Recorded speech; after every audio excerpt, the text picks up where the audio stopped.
So we are taking this Juvia's Place palette and we're using the light brown shade and we're going to put it on our outer corner and into our crease. We're also going to use circular motions and windshield wiper motions to blend out.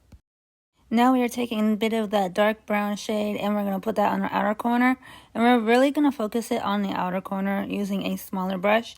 Then we're going to use a blending brush just to blend it out. Now we're taking that even darker brown and we're going to mainly focus that on the outer corner using a smaller brush just to pack it on. And then we're going to go ahead and take that blending brush and blend it out again.